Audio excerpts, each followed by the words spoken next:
Kaya mapagpalang araw po sa ating lahat. Nandito po yung aking mga kaibigan na Altingero at Albularyo. Ayan, ito po yung kahuli-hulihan natin na batong kalog. Tapos yun sa kanya. Yan. Normal na bato lang po yan. Tapos ito, yan. Ganyan din po yan. Nilinis lang. Kaya mapapansin nyo medyo makinis. Nilinis lang po. Pero rap po yan. Ayan, meron pa nga po natubo ng mga fossil. Legit na nakakalog talaga.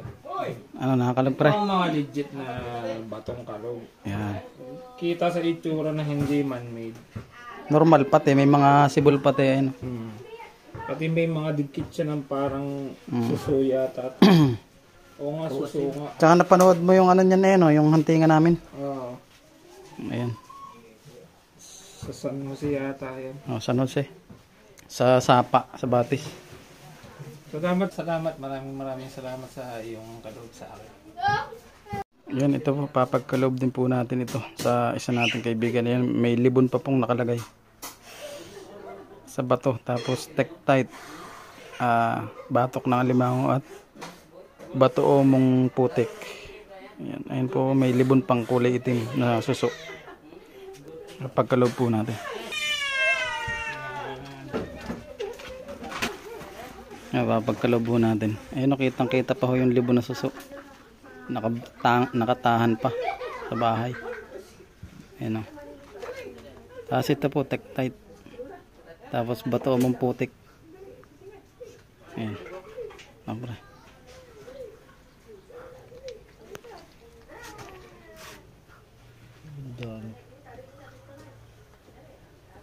Ito si Ukit ng Mindoro. Nabigyan na natin ng solid na batong kalog. Ito. Tektite po. Bago po matak ang meteorite. Parang sarap naman ng ganito, no? Yan, maraming salamat po sa lahat ng patuloy na sumusuporta, sa mga gusto pong makabahagi po. Sumadya lang po kayo dito, wala pong bayad kahit piso. Yan po. Lagnat po kayo. Malulunod sa gamit. Malulunod po kayo dito sa gamit basta kayo pumunta. Kaso pag malayo nga po, di shipping nga po tayo.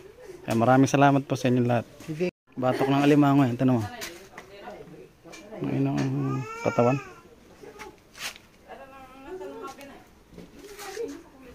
Pag yan ay naalis yung niya, yung shell niya, makikita mo na yan.